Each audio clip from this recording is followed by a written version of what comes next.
What is up, guys? Welcome back to Flow State. I am Luke, and I am joined, as always, by my fabulous co-host, Mr. Adam Smith. And Adam, we're here with episode 7. Man, the weeks are literally just kind of ticking away like it's nothing at this point, and I can't believe we've already been doing this for basically 2 months. But it's been relatively, I'd say, big weeks for both of us. I know we're now 5 weeks away from our respective marathons, being Ballarat and, more importantly, London. And we've had like a lot of training going on, and we're kind of getting into crunch time now. So I suppose, Adam, if you want to kick us off with telling us a bit about how your week's been.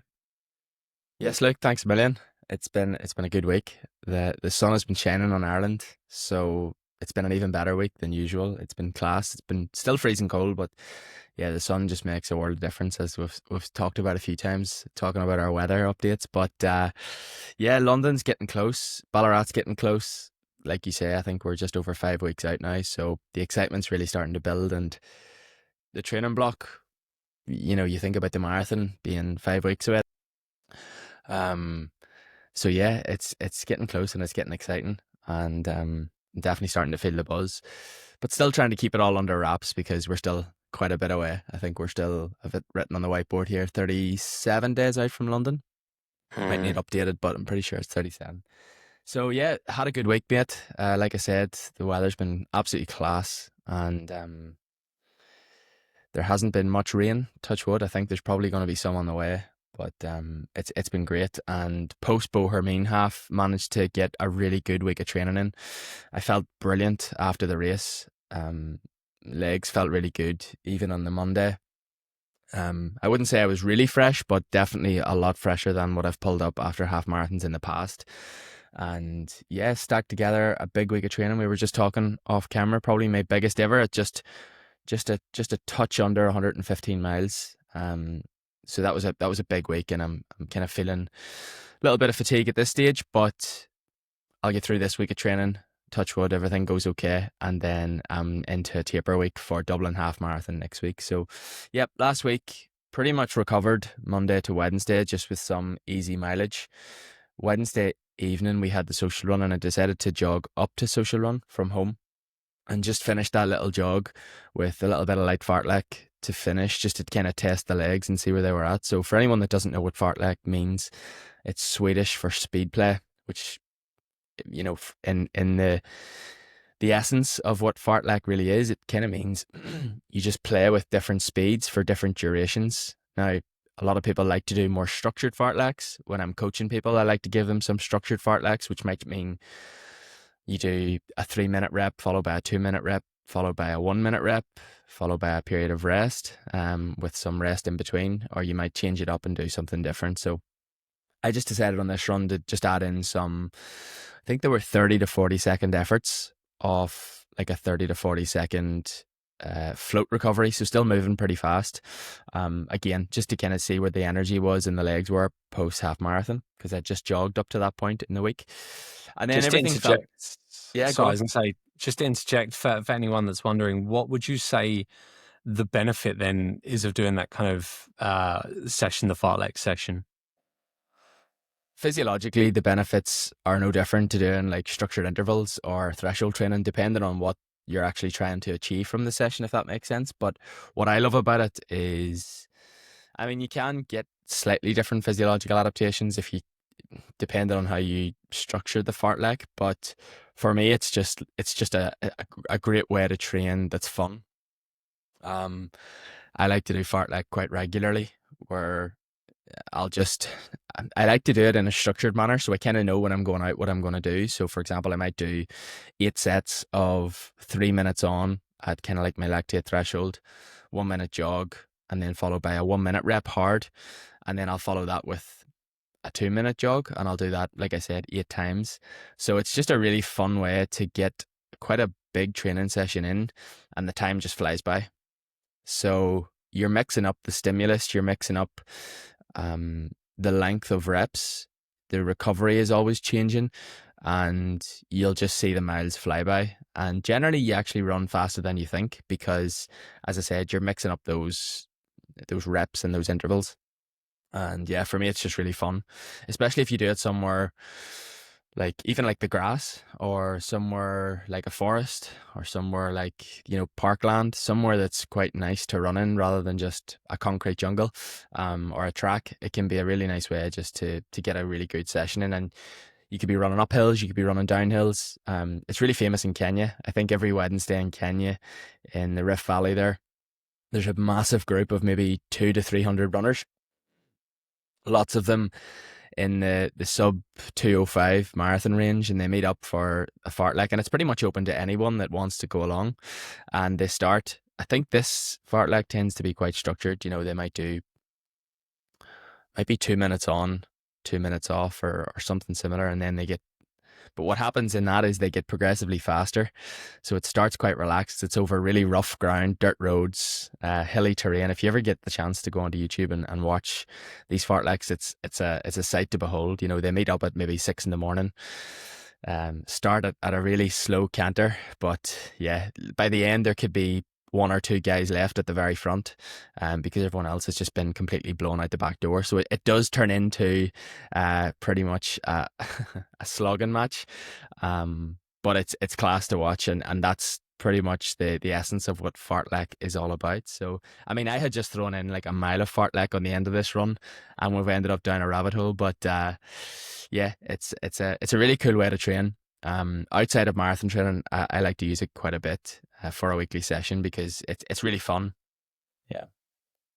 I like that. So the Kenyans have their Fartlek day on Wednesday, like the Norwegians have is it hills on a Saturday? For the Yeah, Norwegian method, the yeah, Ingebrigtsens typically. they like their hills on a Saturday. And just on that, actually, before I even finish recapping my week, this Norwegian method that's getting a lot of press at the minute, and it's huge on social media. Huge. I mean, there's even a book called The Norwegian Method that's been released. It's quite a good book, actually. It's not. I literally just finished it this week, and before again, I'm interjecting. I apologize, but No, you're good. It's as much, I think the important thing to remember about the book before you say anything, I'm not sure if you've read it, but it's as much a history lesson as it is, okay, let's look at training methods. So just for Okay. anyone wanting to buy it, it's as much a history lesson on how the method came about, not necessarily, okay, this is how to implement and execute the Norwegian method. Yeah, that's probably the bit that I'd like to read about the most, actually. Is it from the cross-country skiing days? Essentially, yeah, it's just talking about how, I mean, the author, Brad Culp, I believe it is, who's quite a decent triathlete, as I remember. He starts off talking about like Norwegian culture and how they're obviously descendant from the Vikings, and how they are as a people, and how that then progressed into their training, the Winter Olympics, training for kind of sailing. They were really big in, obviously, cross country skiing. And yeah, absolutely right. It's about kind of the different coaches that played their part with training, and eventually kind of this Norwegian method was born out of loads of different methods and like kind of ideologies. And it's super interesting, but definitely more of a, okay, here's a history, as opposed to this is what Jakob Ingebrigtsen's doing every week. Yeah, and I think that's a really important thing to acknowledge, is the roots of where this method or means of training has really been established. Because I was listening to a podcast last week. It's called the Real Science of Sport podcast with Ross Tucker. He's a professor from New Zealand, and it's just like the physiology of endurance with Dan Nash and Owain. It's a really good podcast. We talked about where you get your information, and the stuff that you kind of indulge, but this is what I would call high quality information generally. And they had a guy called Stephen Seiler on. I don't know if you've heard of Stephen Seiler. Haven't, no. He's one of the prominent figures in the world of sports physiology, but also making the link between the physiology and the science, and also like the coaches that are on the ground that have an abundance of experience and an abundance of knowledge that sometimes actually sits outside of the physiology, because they understand their athletes, and they understand that the human body is a system of, sorry, is a I don't even know what words to use, but it's the human body is a group of systems all working together, and how they're all explicitly Network. linked. A It's a network of systems. network. That's a good way to I put it. I like that. I got you. So he's great at not only pulling the research together, but also, having done a lot of work with the coaches, especially out in the likes of Kenya or Norway and so on, who sometimes don't necessarily listen to everything in the physiology, because, like I say, they're on the ground with their athletes. They understand what makes their athletes tick, what makes them feel good, and what's actually important, and how to get the most out of them. But what I should also mention is Stephen.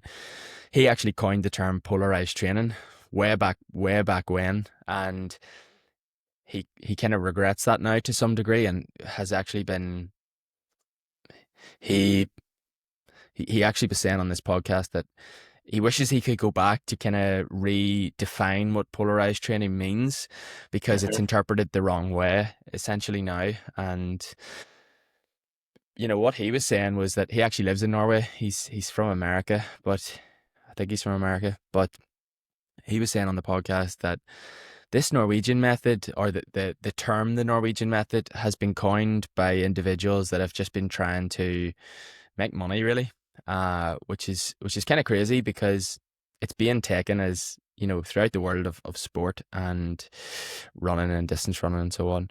A lot of people are looking into the Norwegian method as the way to train.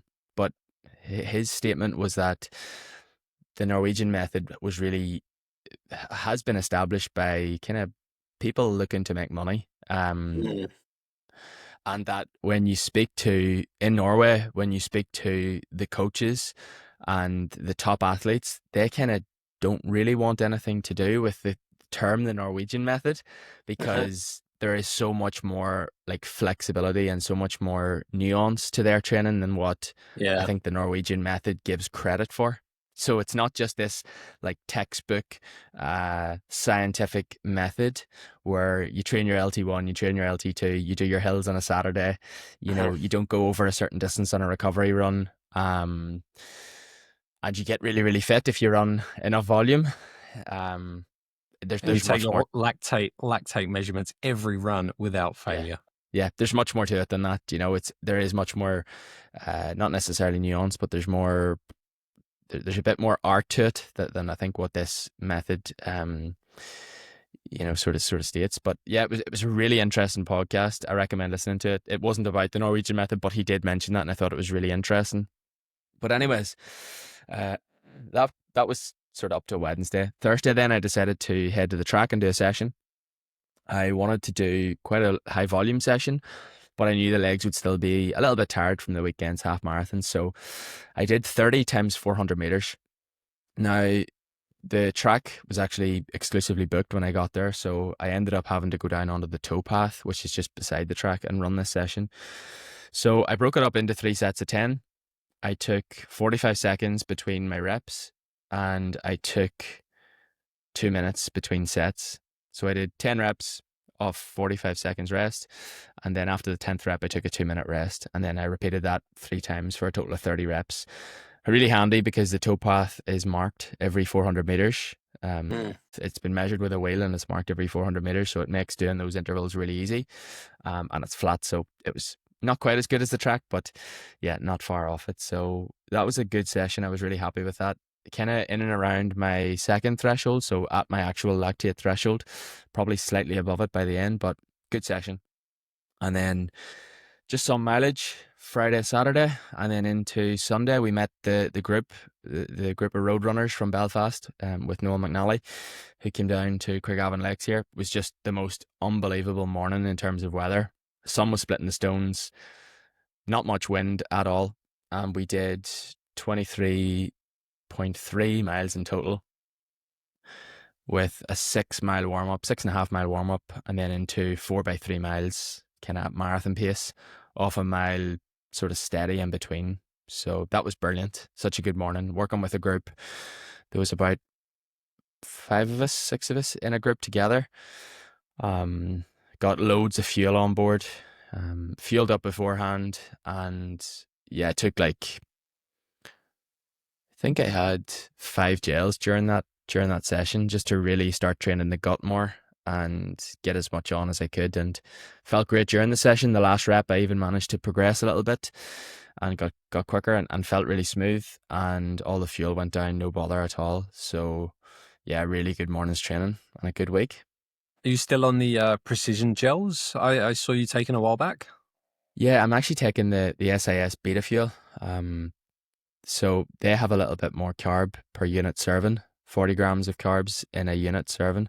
But I'll probably take 2 caffeine gels in the race, and the 2 caffeine gels that I'll take will be the Precision Fuel ones. I like Am those. I am I right in saying, because I've tried the standard SIS ones, aren't the because the beta fuel ones are the black ones, don't they have caffeine as standard in those as No, well? no, they don't. As far as I know, they don't. I hope they don't. I think that honestly, I think they might, because I was doing some research into gels as well, and I was looking up because again, I'm the guy who's like, I need the right ratio of fructose to glucose, and it's obviously the 0.8 to 1 ratio, and they said the beta fuel had it, and I can get those from the store next to my work, which is fantastic. But then I looked into it and I was like, oh, these have got caffeine, which is not what I want, as opposed to the standard ones, which don't, the normal colored SIS gels. It doesn't seem like they do. They do have one that's called SIS Beta Fuel Nootropics or something like that, and It it's the might be that one. nootropics one Yeah. that contain the caffeine. But no, the standard SIS Beta Fuel. I'm just looking at it here online. They don't seem to have caffeine, and I certainly hope they don't, because I had a carbohydrate and caffeine drink before the session, as well as a coffee, and then I had 2 caffeine gels during the session. So I hope those Beta Fuel do not have. I mean, Yeah, by the sounds but of it, you would have I felt slept okay. yeah, I felt good after the session. I didn't feel like I had a sore head or anything like that. Mhm. And again, the beauty of just getting the fuel on board during a big session like that and getting an abundance of fuel on board is that I just recover so much quicker. Um, Yeah. like, yeah, on Monday my legs were pretty tired this Monday, and I ran really slow, but the Sunday after, you know, the day of the session, that whole day, I'm fine. Yeah. Yeah. I'm not just splayed out on the sofa completely destroyed. So that's always a good benefit to fueling. And then for me, you can just get straight back into a good week of training and just carry on with it. As long as the body's okay, physically, you're not you don't have a tightness in the calf or a hamstring that's super tight or whatever. You can just get straight back into training, which is always good. So just on that point as well, just thinking about kind of you were speaking about obviously how your recovery is after a run like that. From your perspective, how would you, or what would be a sign that you maybe haven't recovered that morning after? So let's say you do like 23 miles is a lot, right? That's 3 miles short of a marathon, basically. What are the signs you'd look out for on a Monday morning that you'd maybe kind of burn that wick a little bit too much? For me, not wanting to run, like demotivated is the first sign that I'm not recovered. Of course, there are times that you procrastinate and can't really be bothered going for a run, but when you're properly demotivated and you just can't face a run, that's a good sign that recovery hasn't been good. And I mean, after a big session like that and a long run, especially off the back of a big week training, generally your legs are going to be pretty heavy and pretty tired. Yeah. So you just got to listen and run slowly. But the sign that you're really not recovered is that demotivation. And if I ever feel that, it's like, okay, it's really time to back off here and double down on getting plenty of food on board, an abundance of food, and doubling down on my sleep. And then also pulling back in training. So either running much, much slower and really freshening up, or not running at all. So it's interesting. I'd say, just from my perspective, and again, I'm far newer to the sport than you are. Like, if I know I've maybe pushed a little bit too far when I wake up, and it's one of the first things I'll notice. It might not happen immediately, but it's just like my stomach hates it. I don't know if it's potentially something to do with like really high cortisol levels, or just having a lot of adrenaline on the run itself. But I'll notice that my stomach's just not taking on food the day after very well. And then for me, it's just, man, my mood is the best way for me. Like, if I wake up and I'm like, I just don't want to be, I just don't want to be here today. I'm like, yeah, okay, something in my training, like, because there's days where I don't feel motivated to run, but then I get out and I feel fantastic, and I'm like, oh, I just needed to get going. And yeah, I'm really just asking because I guess it's for listeners, for watchers out there, a reminder to, I guess, just be mindful that the signals are going to be different for everyone. Like, and again, even for my legs, like because I've trained for so long. I train in the gym still. I do leg sessions in the gyms and run 6 times a week. Like there's some days is a heaviness there, but same thing. I'll just kind of start warming up, get things moving, and it's fine. So just a really good point to remember there.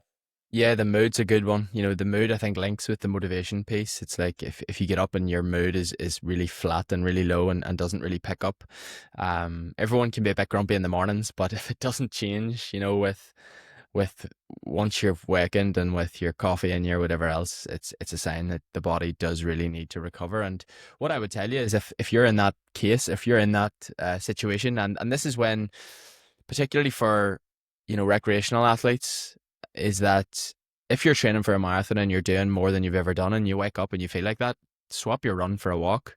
You know, instead of going for an hour easy jog, just go for a walk for an hour and just let your body and mind relax and recover. Don't force yourself to run just for the sake of it. Yeah, you're not going to get anything from it. So you just want to double down on the recovery and get it in, and you'll feel much better for it, physically and mentally. Yeah, really, really good point to remember. That walk would still technically be a stimulus in itself. Like, yes, you're not like burning as much energy as you would if you were running, but you're working your aerobic system. You're getting that parasympathetic nervous system going, which is the goal of the easy run at the end of the And day. So if you're training enough, like if you're doing enough training, yeah, the walk is going to benefit you. You know, it's as simple as that. If you're getting enough running in anyways, which we definitely are, sometimes just swapping a walk, swapping a run out for a walk. I've done it a couple of times over the last couple of weeks with my, like a couple of planned double runs. I've swapped the double run for a walk, you know, and I've walked for pretty much the same duration as the run was planned, because I have enough mileage in my legs. Do you know, the, the 5 or 6 mile run that I have planned isn't really, unless I'm feeling good, isn't going to give me anything to slog around, you know, and probably not even recover regardless how slow I'm running because my body is tired. That run isn't going to give me anything. So it just like go for a walk and I'll recover quicker, and I'm not in my head thinking, oh, I'm really slogging through this 5 or 6 miles just for the sake of getting through the mileage. Yeah, just get outside and move your body. I actually posted a story during the week. I don't know if you've seen it. We had an unbelievable evening. We've had a few good ones this week, but I think it was maybe Tuesday. But it was the most unreal sunset round the lakes there, where I was just talking about that session on Sunday. we've had like role reversal in terms of our weather this week. It's actually been pretty miserable in Melbourne. Relatively, we're still in Australia, like it's relative. And I was like, yes, no more flies, no more like sweating all day long. And nope, it's Friday. I've come to record and I'm being attacked by flies. So apologies if you see me flailing around like a madman. But tell me about this sunset, man. You're painting a picture. I'm getting all emotional. Please continue. Yeah. Yeah, it was stunning. It was just stunning. I was out a bit later than usual and for my second run, and where I was running, it was breathtaking, to be honest, absolutely breathtaking. But I just popped a story up on my Instagram. I was like, I'm not here to give you advice on how to live your life or what to do in your spare time, but if I could give you one piece of advice, it's especially if you've come home from work and you're feeling a bit flat, or you're a bit frustrated, or you're pissed off at someone at work, just get outside and move your body in some way, whether it's a walk, a run, a cycle, whatever it is. Uh, Yoga on the grass, just do something with move your body outdoors, because honestly, like, I was just walking along and the sun was setting and it was beautiful, absolutely beautiful. So more of that, please. You know, golden hour. Even if you can, even a little bit of grounding, get the shoes, get the socks off, find a patch of grass, go get that. I think it's a bioelectrical impulse from it. Mate, we love it. And it's quite funny actually, because I think you're typically up later than me. I'm a very much a morning person, and I'm in bed before the sun sets normally. But for me, it's always the sunrise, and I'm the guy in the gym. So we've got like big kind of glass windows. And unfortunately it is a bit of an urban jungle outside. You can see like a motorway, and then there's some warehouses on the other side. But what we do get is, if it's a nice morning, you get a fantastic view of the sunrise. And I'm the guy who's like, I'll actively be with a client, and as long as it's the kind of someone I've got a good relationship, I'll be like, hey, can you just give me 2 minutes? I just want to go outside in the daylight and watch the sunrise, and that gets me like right in my core. That's like, man, you just You can't can't beat it. beat it. No. And even I'll come on to this in a sec when I talk about my run, but I don't often run like first thing in the morning. Maybe once a week on a Sunday do I run early doors. But then I had a Tuesday run that was early, and again it was that sunrise, and I was like, man, I feel so good. I just love seeing the daylight early in the morning. It just kind of, it gets me right in my essence, bro. Yeah, yeah, it does. Saturday morning was like that for me. I got up. It was sun was rising, and I got up. Coffee machine was on, as it always is, first thing, and made my coffee and just went out into the back garden and stood drinking the coffee. It was like 0 degrees. I was fully rugged up once again, but I stood for about half an hour just in the sunshine. It was breathtaking. It definitely gets you going. So if we've got Bliss, any life advice, it's watch a sunset or watch a sunrise. It'll man. it'll Especially change your if you perspective on everything. with a little cheeky espresso and a little white kind of ceramic, man. That's 10 out of 10. Yeah, the simple All right. things. I should probably talk about my week of training now. Yeah, Not I'd quite as love to hear about interesting as you. yours. I'd love to hear about your training. So where did we leave off? So we spoke about, I think I left you guys literally this time last week, and I had obviously Saturday last week was my off day, and then I had my 28Ks Sunday morning, and that was one of those days where the weather had definitely turned, and we're getting into like the autumn winter here in Melbourne. And it was a little bit windy. It was pitch black as well. Like I was getting used to like doing my Sunday runs and the sun is rising. Whereas when I left, it was probably 6:45 and it was pitch black. It was kind of drizzling, and it was, like I said, 28K. That normally lasts me just over 2 hours. And it rained for the entirety of that run, peaking around kind of an hour in, where it was like basically a downpour. And I think, were it not a Sunday, it would have really affected me, because I find that I think I've mentioned it before. I'm someone that gets really affected by the weather, and that's something that happened today actually. But if it's kind of like grey and miserable, I just feel a little bit down. And yeah, it wasn't my favorite run, and I wasn't looking at my time. I was just kind of like headphones in, had my old pair of AlphaFlies on. I was just like, I'm just going to run. Took on, Get it done. get it done. Had 3 gels, the Morton 100s. Those are my kind of gels of choice. And I finished feeling a little bit heavy, feeling a little bit kind of soggy and damp, and I must have been carrying a few 100 grams extra from the water as well. But then I looked at my time, and I was, I think it was like per kilometer. The last time I did a 28K, 2 weeks beforehand, that was averaging 4:44 per K, and this is like a very hilly route. Without looking at my watch, like I said, check this one. It was 4:45 in the crap conditions, and I was pleasantly surprised, because I feel like my relative intensity probably increased, but then that was more so not necessarily because I was pushing harder, but just in my head, it was miserable weather. I wasn't feeling it. But I saw that. I was like, man, that wasn't bad at all, because given the conditions. So I finished that run pretty happy with the result actually. And like you said, I think having the gels on these runs, and then as soon as I'm finishing, I'm eating as well, makes a big difference. So there was, because even one of my clients during the week was like, oh, how do you find recovery with that? And I'm like, that was actually fine. Just felt like it's a bit of a slog when you're out there, but you get back, have something to eat. Happy days. So that was It Sunday, is. and then Sorry, I'm just doing a little Strava creep on you. I'm just looking at your run actually. please, yeah, do It's it. I did like it at the time, but I've just gone in to have a little proper look. And you're right, it's a pretty hilly route, especially around the kind of midway there. You go up a really steep climb between kind of 7 and 9 miles. It's steep and it's uphill. Um, and you also ran a really nice progression. I don't know if you did that intentionally or I just as I you actually didn't. felt good.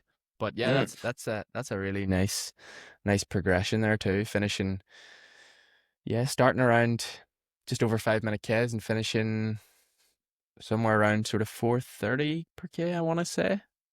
Yeah, I'm and in that miles. I can see it in minutes per mile, but I'm doing a rough guesstimate on the the conversion conversion. in But your head. yeah, that looks like a nice run, mate. Nice one. Yeah, no, that's something I noticed as well because I was looking. I've turned off lap splits on my watch after you recommended it, and it's You've so been much better influenced. now. I've been influenced by Does the that man mean I can himself. call myself an influencer? Absolutely, again, Nah, just joking. bro. You influence me, therefore you are an influencer. Yeah, But yeah, I was checking out the data on Strava as well, and I did see that it's like a nice kind of uh, downward stare.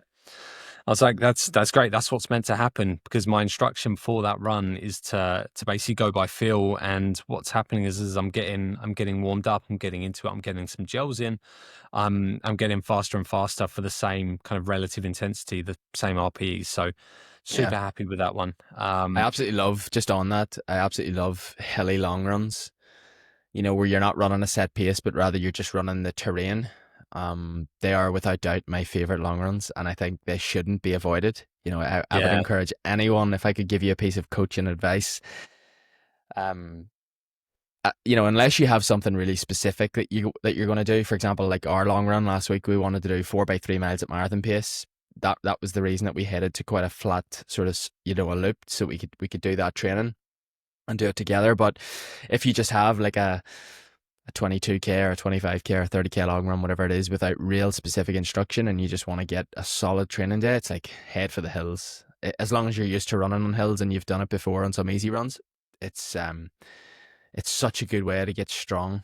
You know, you get so fit and so strong off hill running. And you don't need to be running up and down mountains, but just finding somewhere where it's undulating, and also getting to practice running down hills.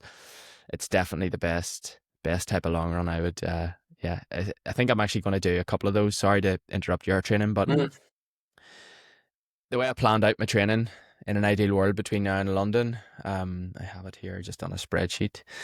Um, I'm gonna do the half marathon next week, and then I think I'm gonna do a couple of like 24, maybe even a 25 mile long run, where I just head out similar to your 28K run that you did last weekend, with no real set agenda, but rather just to feel pretty good and run progressive, and maybe finish fast if I feel really good, but more so just to get that really long aerobic stimulus, kind of like building some durability as well.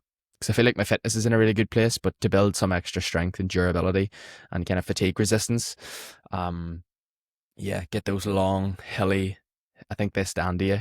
They really do help bring on your fitness and your strength. yeah, and I think that's just like I guess this is hill talk today, but that's something that I think I've never avoided hills, more so because my run routes have typically, especially now where I live, that is my run route. It's got hills and I'm kind of just used to it. But the work I do in the gym in terms of the heavy kind of low rep squats, the trap bar deadlifts, a lot of that kind of strength based stuff, that is going to come in handy when you get to those hills. And like you said, I feel like hills have a lot of transferable skills if you're then going to flat, right? Because if you're used to running at a certain pace over a hill, you get, as long as it's not like, you don't want it to be excessively flat for too long. But if you are used to going up a hill at a relatively good pace or quick pace for your ability, and then you get to a flat, you're gonna fly. And that's the way I see it. I kind of just take it as a, yeah, as a stimulator. 100%, mate. I couldn't agree more. And if you're going up a hill, like if you're going up a pretty steep long hill at 28 or 30K into a long run, and you're feeling like your form and your technique is good and you're strong, and the hill isn't, I always say you're the hammer, you're not the nail. That's a good sign that you're going well. If you're Yeah. 30K into that long run and you're climbing that hill and feeling good and strong and hammering it, that's a sign that you're fit and you're strong. And you can talk about physiological metrics, but that for me is as good a metric as any. You know you're fit, you know you're going well. Yeah, and always, if I'm that one hill you were talking about, that's about 7 miles or kind of 11, 12K in. Again, it comes back to my cycling background, but I always like in my head, I picture like Chris Froome going up Alpe d'Huez or something, and I'm like, yeah, just keep coming, Chris Froome in it, man. Just keep climbing, Yeah, and just keep that's like spinning the legs. spinning the legs, man, and that really helps. But yeah, enough of my long run. That was ticked off, and then I went into Monday. That's my I have like a 10K easy with some strides as normal, and then in the afternoon I did a gym session. It's kind of a 45-minute lower body, again, kind of strength and power. Felt pretty good.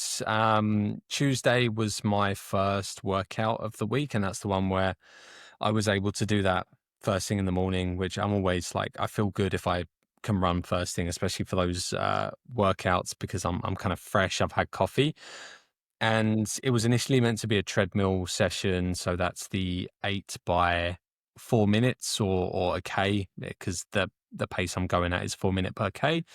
And man, it's so I did it outdoors, long story short, just because I wasn't at work and I didn't have I don't have a gym membership outside of work, so no treadmills nearby.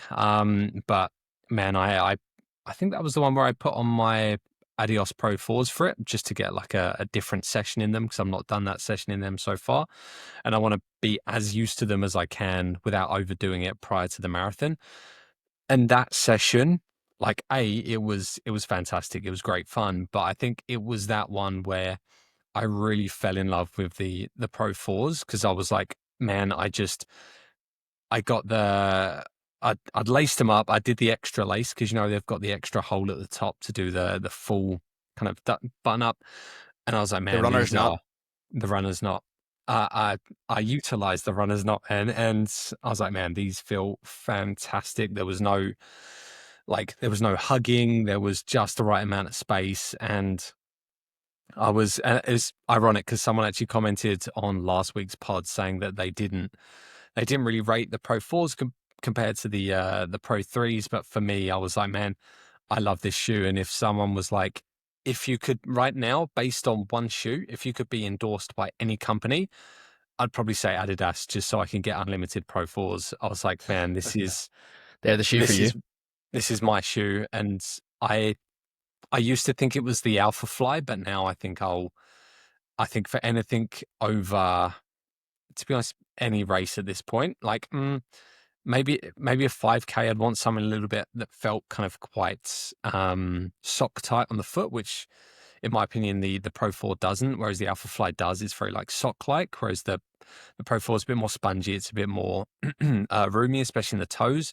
But I'd say for anything 10K, half marathon, it's the Pro 4s. Do you feel I haven't ran in the Pro 4?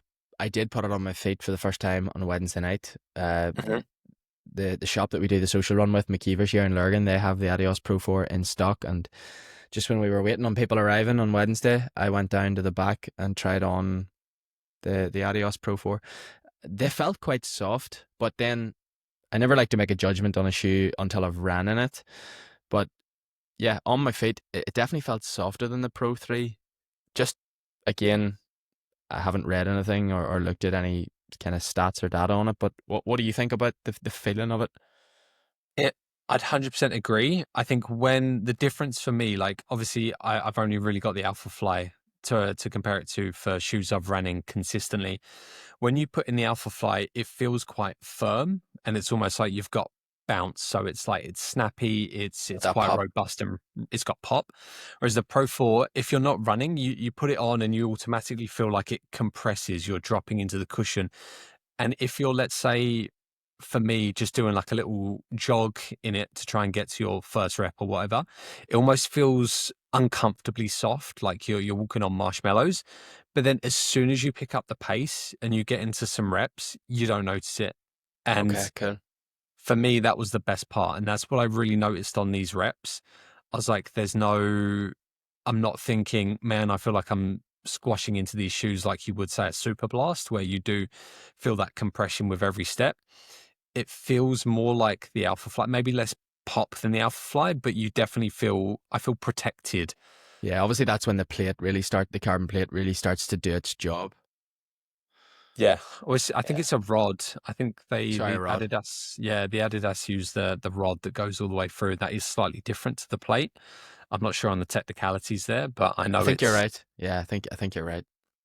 um, Yeah, that's but it's a cool. slightly different effect. But well, yes.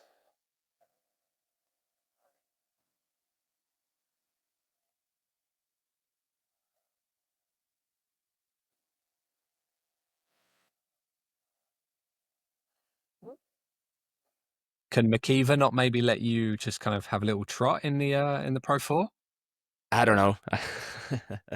I don't know if they've just got them there that you can just yeah, just pull them out and head off for a run. They're probably a bit too expensive for that carry on, but that would be good, mate. That would be great. Surely I'd love they to can. do like a test, where you maybe That's do a session where you split it up into two. You maybe do like a 5 or 6 mile tempo, change the shoes, and then do another 5 6 mile tempo and see how you feel in both. But then things change, you get warmer, you get more tired, you get more fatigued. So I never think tests like that are very fair anyway, but you just know yourself when you wear a shoe that feels good on you. It's a really easy decision, but you have to run on it. And these shoes are just way too expensive yeah. to run around in. And as I mentioned there last week or the week before when we done the shoe talk, it's like I think a lot of these shoes you really start to figure out whether you like them or not at the back end of a race. That most of them feel good when you're fresh and you're maybe doing an interval session or whatever. Most of them feel class, but when you're 35K deep into a marathon and you're on the edge and maybe things are about to go south, that's when you kind of figure out if you like a shoe or not. But mate, these are first world problems, aren't they? Like 100%. We I, say it I every always week. feel I always feel a bit guilty talking about like what we like and what we don't like about shoes because at the end of the day 10 or 15 years ago, not even 10 or 15 years ago, just when I started to run, actually, 6 years ago, like the most you were getting for a marathon was a pair of Adidas Bostons, which was considered like a more maximum marathon shoe at the time.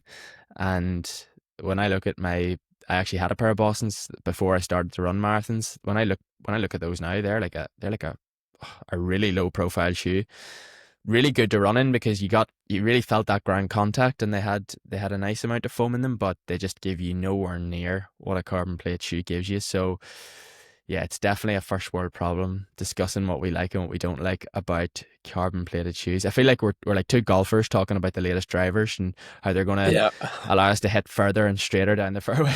And really there's no exactly. difference. No, it's basically the same. But look, it's what the people want to hear. And I think it is something to be said for the fact that carbon shoes aren't going anywhere now. They are well and truly a staple for, I guess, competitive runners.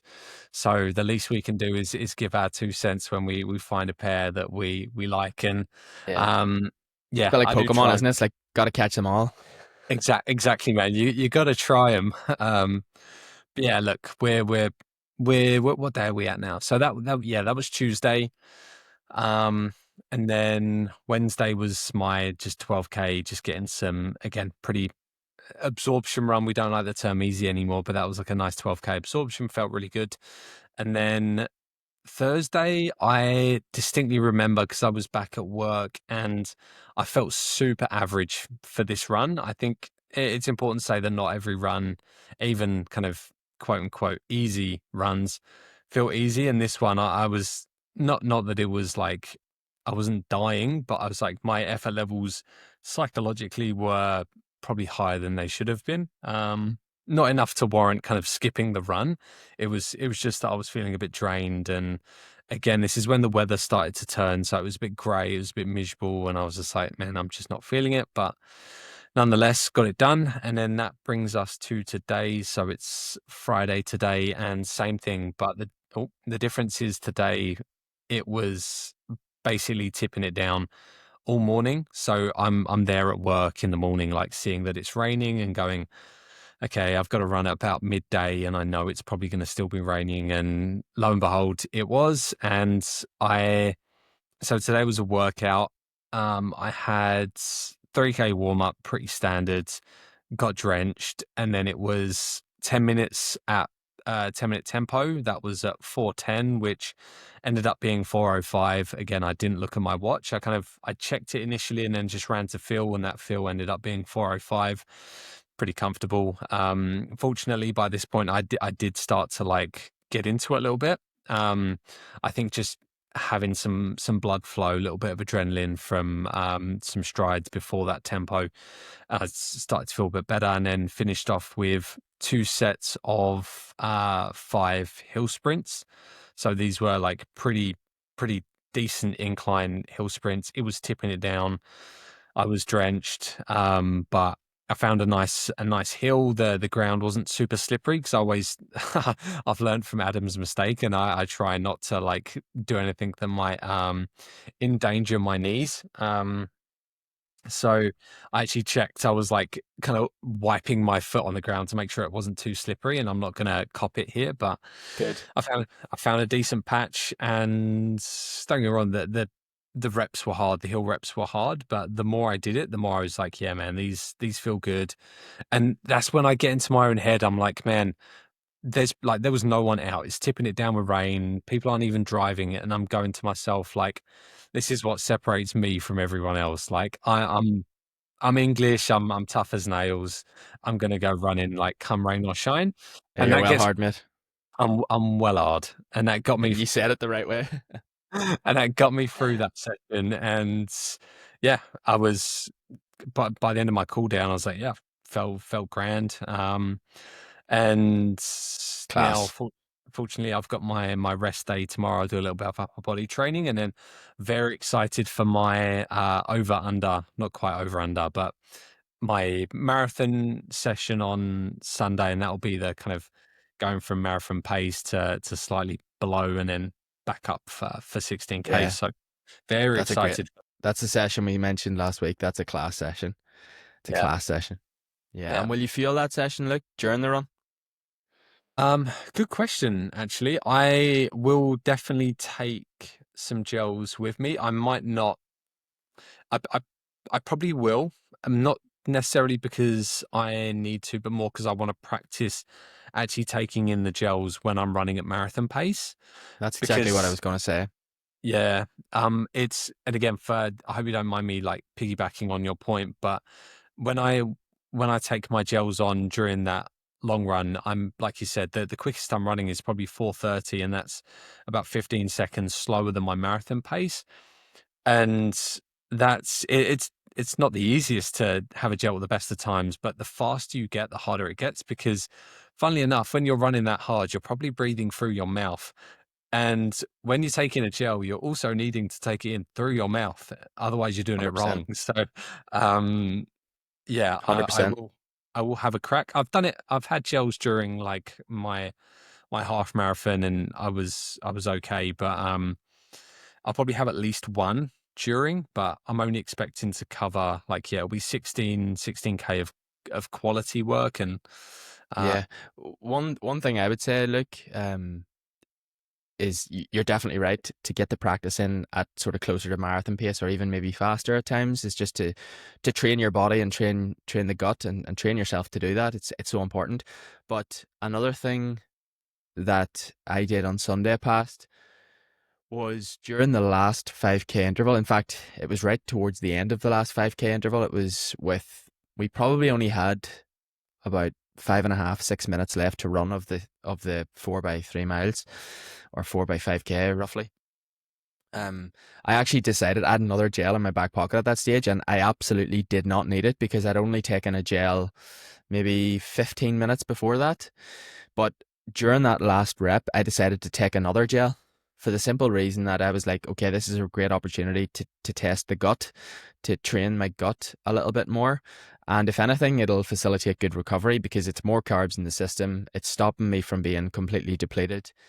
I'm thinking about this battery and not being, when I finish the run, completely drained. But mainly it was just as an opportunity to train the system and train the gut. And if it went wrong, I could use the bathroom at the finish. Yeah. And it wasn't a gel that I like to take either. It was like at the race last week at Bohermeen, at the finish line, they'd been giving out some gels, and it's not a gel that I take. So I didn't have a clue what it would be like, but I took it out with me anyway as an emergency gel or an extra gel, like I said, to take as training if needs be. And it was horrible. It was absolutely horrible. So this is one of the reasons why you gotta. And I'm really good with gels. Like I can tolerate them. I can take any of them. Sweetness, it doesn't really bother me. Typical Irishman, I would drink anything, but but this gel was disgusting. It was so sweet and Yeah. it was really runny. It wasn't Oh, like the Beta Fuel are so good. They're the perfect consistency. They're not too sweet. They go down the hatch really, really easily. Whereas this one was horrendous. So to get that down me and feel okay and not have any issues was it's a was good a really sign. good. It's a really good sign, yeah, because like I said, I'd already taken loads of carbs on during the session and had already taken a gel like 15 minutes beforehand. So to put another one in, and it also had caffeine, so I was really throwing a spanner in the works. Yeah, it worked perfectly. So just I would say, if you can, take 2 gels or even 3, mate. Yeah, Just yeah. think of it as an opportunity to train the gut as much as anything, and you won't be as depleted when you finish. Yeah, it's like firstly, I love that you're basically playing Russian roulette with That's what it gels, was. because that's literally what it is. Who knows how that's going to affect you? But that's what training's about. You know what I mean? That is ultimately 100%. what training is for. It's for training and testing. Here at Flow State, we like to live life on the edge. So yeah, no, Sunday that's mornings at 9 a.m. testing gels. 100%, man. What could possibly go wrong? Absolutely But no, mad. no, you're spot on. I think I'll I'll take a couple with me. And this actually, one thing I forgot to say about last run is my flip belt arrived a couple of weeks ago, and I wore it for that long run, and I did not know I was wearing a thing. It was fantastic. And for those that don't know, um, I was talking to Adam about, okay, what's the best way to carry stuff when you're marathoning? Maybe less so half marathon. You still could, but more so for a marathon when you're kind of needing multiple gels. You might need hydration tablets. You might need, I don't know, your phone or something. And there it is. And Adam was like, oh, because some of your shorts, some of these shorts, especially my UVU ones, say, oh, okay, it's got pockets suitable for holding gels and stuff. And I was like, got them. I looked at these pockets and you can maybe stick a 50p in there if you're lucky. I was like, there is no way I'm fitting a gel in there. And then I'm kind of panicking. So I was like, well, I'm not going to have a vest on. Like, how am I going to store my gels? And then Adam enlightens me with the flip belt, that contraption you just saw. And essentially it's like a stretchy belt that sits around your waist and has like an open compartment, and it goes all the way around so you can just stick stuff in it. And so I got it, I tried it on for the run, and it didn't move an inch. It didn't feel like it was impeding me. There was no weight to it. I had 3 gels and my keys in there, and I literally forgot it was on. So Adam, that is the best recommendation. And Yeah. I'm going to recommend anyone else that the classic flip belt is a must if you kind of want to carry like gels, keys on your long runs or on your marathons, and don't want to have to worry about pockets, because things like jiggle about and stuff. And yeah, so I might even take that for the session on Sunday just to get used to wearing it, and then I know I can have 2 or 3 gels without noticing it's even there. Best invention ever. Like you said, you don't even notice it's there, and there's no annoying zips or anything to like rub on your skin. It's the best thing ever, and that's another good thing to point out is like you should go out on your run on Sunday and fill that flip belt up, because if you can get used to having stuff in it come marathon day, if you've got 6 or 7 gels, it's not going to be a problem. You're going to be used to it, as opposed to maybe only having 2, and then even if you don't take all the gels, just have them in it. So, as I say, you're used to carrying them. But they're the best thing ever. I did actually purchase a pair of Soar shorts to match our racing vest. Um, which they're called the Soar Marathon half tights, I think, and they have a couple of little loops for gels on the front, and the back pocket can carry, I want to say, up to 6 gels or 5. 6. What? They're incredible. They're unreal. They're, again, the Soar stuff is a little bit pricier. I'm going to say you had to take a mortgage out to buy those shorts, because I've been on the Saw website. I know how Had much to those shorts remortgage. are. Had to Yeah, remortgage the house. No, they that were is a very good. lot. They actually they gave me a discount code. So got some discount on them, and I'd heard really good reports on them, and I wore them on our training run just on Sunday there. So I think I had 5 gels, and honestly, they're unreal. Even the shorts are class because they're so thin, and you would hardly even know you have shorts on you. As you know, I like to feel like I've got nothing on, but they carried the gels, and there wasn't an issue. So touch wood, they're going to be the shorts that I wear on marathon day. So the flip belt is unreal. I've actually got 2 of them. So when one is in the wash, I can wear the other one. I literally wear it every single day on the run. I carry my phone with me all the time. I actually put a little WhatsApp video, or not a WhatsApp. I put an Instagram video up a couple of weeks ago about safety whilst running. And a little thing that I like to do when I'm going on, particularly like a long run on my own, I'm going out over some country roads and some hills, is just switch on my live location to share with my wife. So if you go into a chat with someone, you can click the plus button and click share live location and share it for as long as you want. So I always do that now when I'm going out on a long run alone. So Kira, should anything happen, she can see exactly where I am. It's a really cool little easy safety feature that you don't need to download apps. You don't need to do anything mad. It takes 30 seconds and it could save your life. I know that's gone a little bit on a tangent, but That's true. that's one of the reasons that I bring the phone. I bring the phone with me, and I always put it in the flip belt, and then I can either listen to music, listen to a podcast, and also share the live location. So yeah, super convenient. Yeah, it's something I need to do better with. I don't like taking my phone. I probably still won't, but I'm genuinely like considering laminating a little bit of paper with like my partner's details, because just in case, because you're right, you never know. If found, please Um, return to. yeah, literally, like I belong You can to. actually get little bracelets, mate. Again, when I had the seizure, I was looking into just different things that could be safety features when I run. You can actually get these little bracelets. You've probably seen them. They're like a medical bracelet, Yeah. but you can have them engraved whichever way you want. You can have like your condition, the medication that you take, or your home address. If found, please return to. Yeah. you know. Yeah, So yeah, it's honest. another little thing you can have. I I think see a that's a lot of really runners good. with them, especially at Mhm. races and stuff. You would see people with those on. Um, they're handy. Yeah, I really think that's something that maybe we, especially as men, again, we try not to. We're like, oh, I can go out running by myself, I'll be fine. But truth of the matter is, you never know what's going to happen, and if you've got people that are waiting for you to come home, this is getting kind of deep now. So I don't want to make it too dark or anything, but 100%, if you've got someone that's waiting for you to come home and they're wondering where you are, like it's kind of invaluable. And honestly, that's something I need to be better with. So I might look into getting one of these bracelets, because again, I think this is a story for another episode. But for listeners that don't know, both myself and Adam have had or I guess you've had, obviously you've been worse than me with your seizure and having the issue with your heart, and I've got heart arrhythmia as well, which has been quite bad in the past and still happens. I get kind of like little episodes, but you just never know what's going to happen. So basically be safe, and yeah, if you can share your live location if you run with your phone, fantastic. But if not, make sure you've got some contact details. Otherwise, but I think that's a really good place to kind of wrap this episode up. Some like really valuable points there. But Adam, before we do go, anything planned for the weekend? What's happening, mate? Um, Going to do a session on Sunday, big session.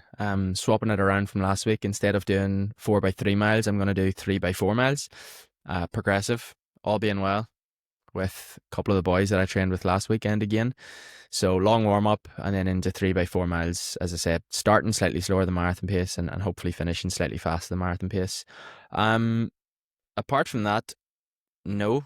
no real plans. Living a pretty boring life at the minute, and just No football. just No football just this chilling. weekend. Well, yeah, we'll watch the football. Well, no, there's no football. That's right. That's We're on a break. internationals. We'll not talk about football, mate. Liverpool's broke my heart over the last couple of weeks. Yeah, it's not been great, has it?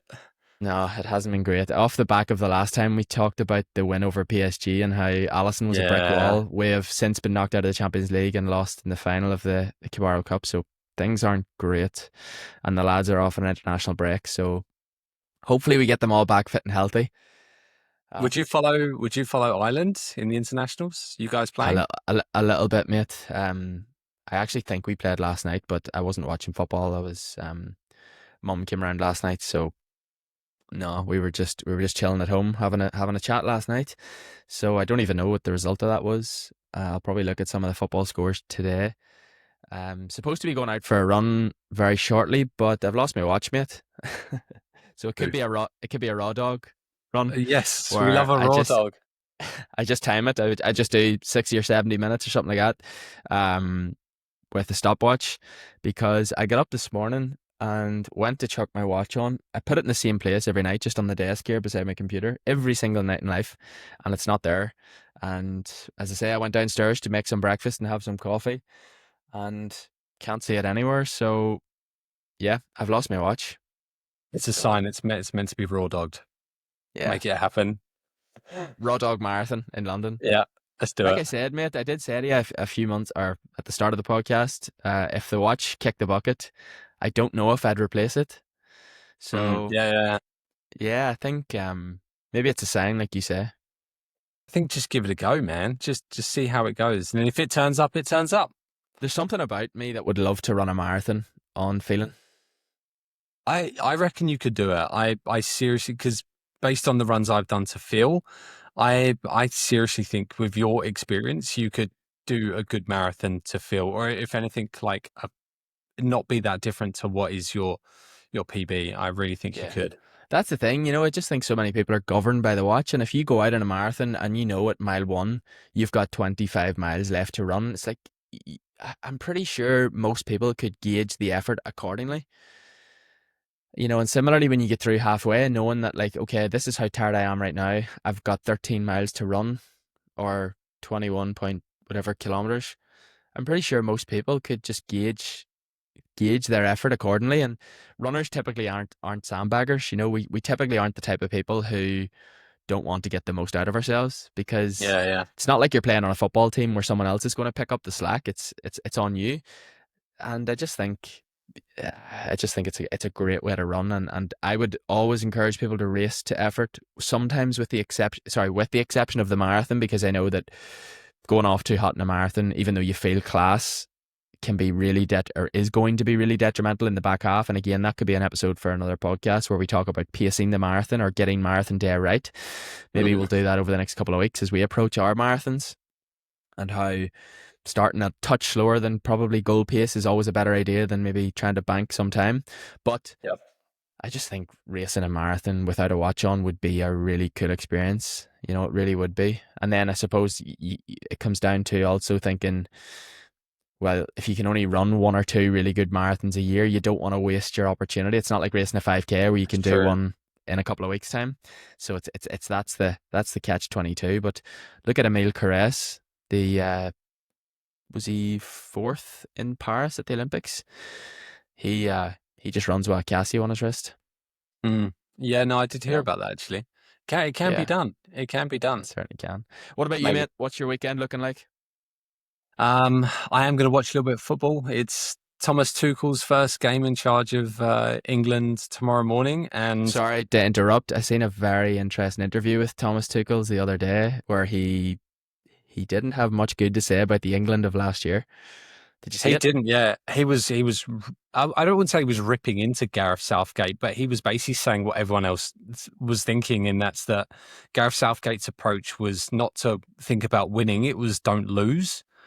And anyone with a pair of eyes just from watching England play football can see that there's no flair, there's no passion. It's basically don't lose this football match and then worry about your individual talents, your Jude Bellinghams, your Harry Kanes, your Cole Palmers to pull one out of the bag. And we got to the final of the Euros. And As a Chelsea fan, my heart beats for Thomas Tuchel. I think it always will. I think there's three loves in my life at the moment, and that's my son, my partner, obviously Chelsea Football Club. But as part of that, I see Thomas Tuchel. He's got a place in my heart. So I'm really excited to see what he does with England, as long as he doesn't destroy Reece James at wing back. Yeah. Um, He's definitely put his money where his mouth is, hasn't he?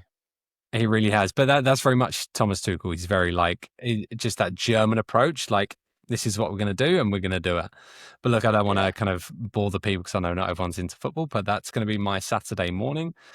I think the rest of Saturday will probably be pretty chill. It's my kind of, just like I said, it's my rest day. I do a little bit of upper body, but then just take it easy. Make sure I eat a lot, and then Sunday get out for my marathon session in the morning, and then I think we'll just see where the afternoon takes us. I don't think we've got any plans.